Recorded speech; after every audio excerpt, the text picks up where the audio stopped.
Okay, we've had 13 weeks of gardening excellence with Project Youth Grow. Give yourselves a hand.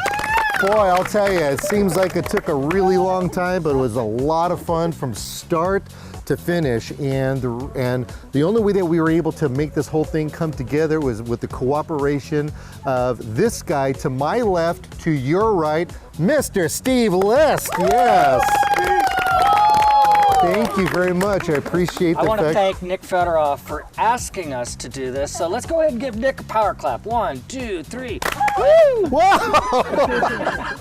Well, I sure missed that one during the 13 weeks. Okay, so here we have it. We have ourselves a group here, a part of the ag department here at Sylmar High School and the ROP program.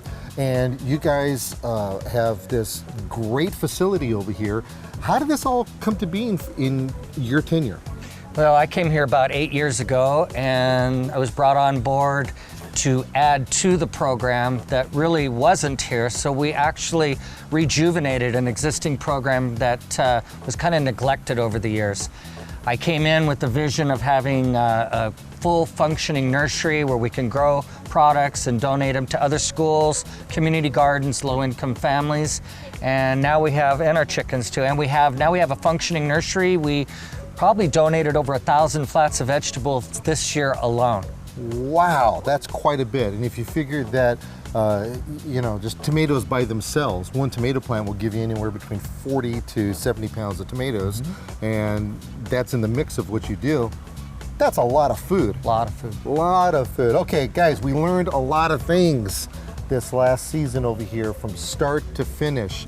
Everything from, well, how does a plant begin in the first place? Seeds.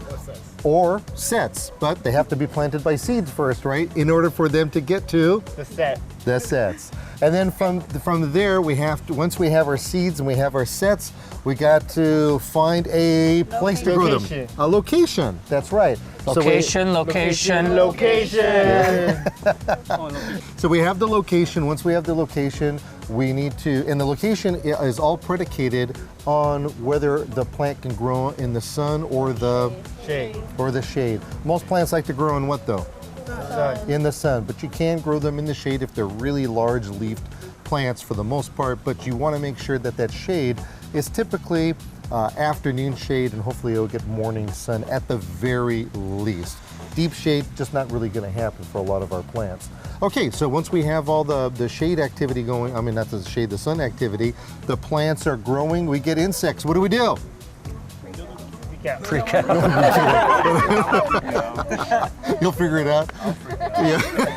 You start crying. Hey, got some no pesticides. Insecticides. We have insecticides, but are there going to be nuclear insecticides? Yeah. No. We want to make them as all organic as possible. So we could use things like soapy water. We could use soapy water. What's another way? Bug juice. What's another way? Beneficial insects. There you go. So once we have the beneficial insect activity and all that going on, is that the end of it? No. No. What grows up next to the plants? Weeds. Do we wait till the weeds get really big? No. Why not? Because then they steal everybody's thunder. Yeah, I'm sure somebody said the right answer in there. Steals the nutrients away from the plants. But speaking of nutrients, what do we have to put back into the soil? For the plants, more nutrients.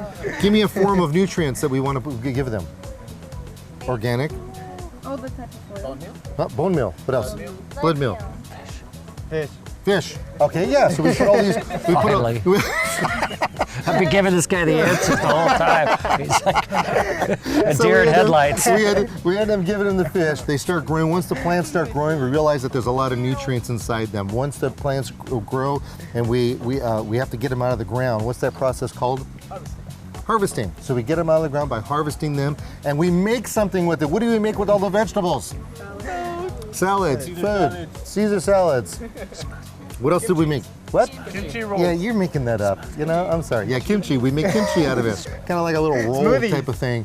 And then once everything is all said and done, we've got ourselves a whole bunch of vegetables. And what do we do with the excess?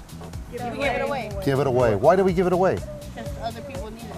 Other people need it, absolutely. And that's one of the things that you guys do over here. We work a lot with MEND, which means meeting each need with dignity. And we not only donate the vegetables that we grow, but we also donate the plants to low-income families. We teach them how to grow their own garden, and then they have to give 10% back to MEND. And then anything left over beyond that, what do we do with that? When it's all rotten? We have a very extensive composting unit here, don't we? So there's a great circle of life that comes around over here, and I want to applaud all of you guys for your efforts. Thank you very much. Mr. Lisk, it's been a pleasure. Thank you, sir. Really appreciate that. And of course, I want you to continue on with the knowledge that you gained over here, and remember that every time that you eat something that is a vegetable base, of course, that chances are it was grown from someplace, maybe from kids just like you. So that's really kind of fun. Thanks a lot, guys. Appreciate it. How about another power clap for Nick? 1, 2, 3. I would